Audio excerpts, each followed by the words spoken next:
The advertisement popped up on the side of my screen as I was browsing through some unrelated trashy entertainment site. $6,000 for your participation in a clinical study, apply online today. In all honesty, it looked like a scam. The branding was tacky and looked at least a decade out of date. The emphasis on the dollar signs was funny, and my instincts told me not to click on the little blue link to the application page because it was probably a phishing scheme.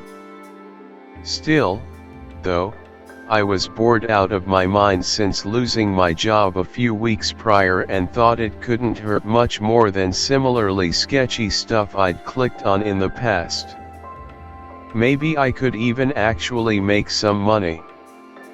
The link took me to a page with the same outdated vibe as the advertisement and a form to fill out personal details as well as things like why I would be the ideal person for the position. I'm a curious person, so I wanted to see where this led and decided to create an email address specifically for signing up and input a slightly modified version of my real name. I went about the rest of my evening and forgot about it all until the next morning when an email came through. It congratulated me on being selected for participation, and after a ton of boring spiel listed an address on the other side of town as the site of the study. I was invited to be there at 8 a.m. the next day and told that all would be explained upon arrival. Well, the next morning rolled around pretty quickly. I drove across town and arrived at an unnaturally white, sterile-looking building with no windows in sight and only a single door.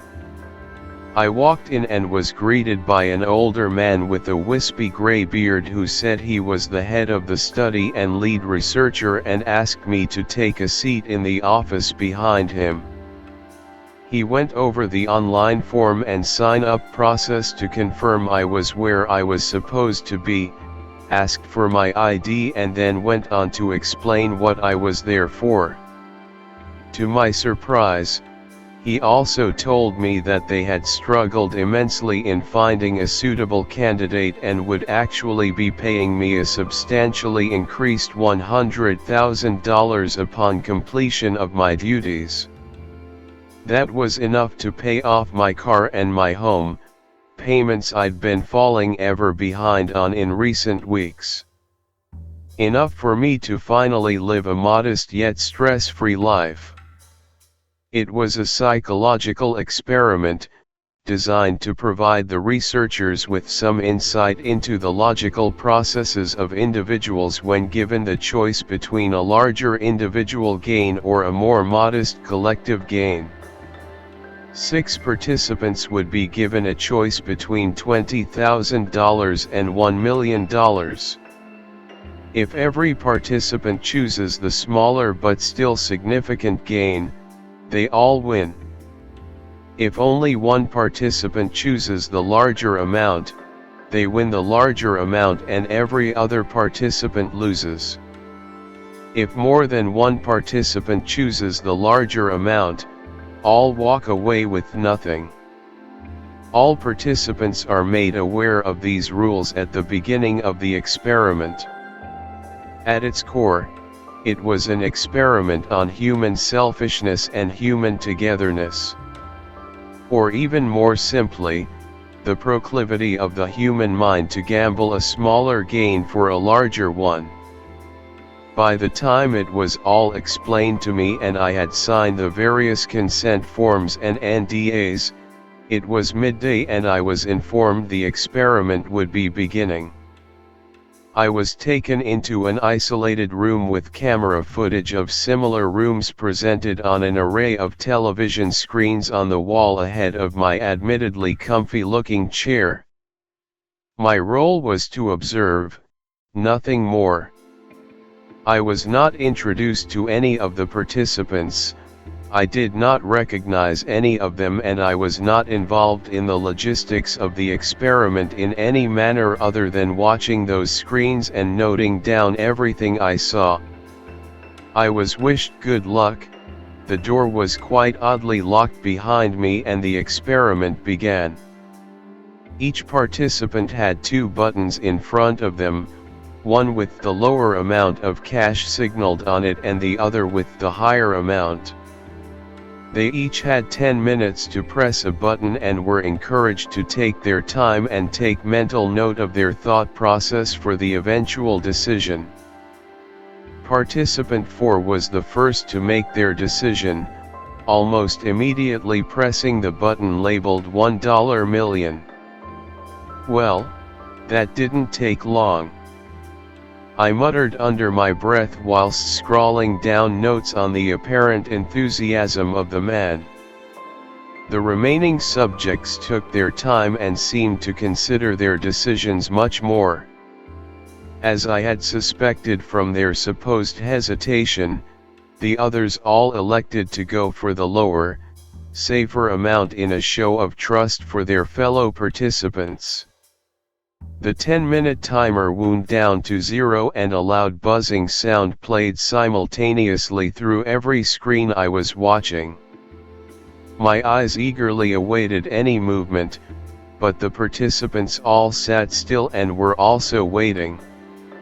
Not long after, the man who had welcomed me earlier walked into the room of the subject who chose the higher amount, presumably to congratulate him on being the only one to take that risk and escort him out of the premises into his newfound status as extremely wealthy. That wasn't what happened. I watched as the outwardly gentle study lead was passed a baseball bat wrapped in thick barbed wire. The first swing made me physically recoil as if I were the one being hit. I threw up all over my meticulously taken notes and lost count not long after that.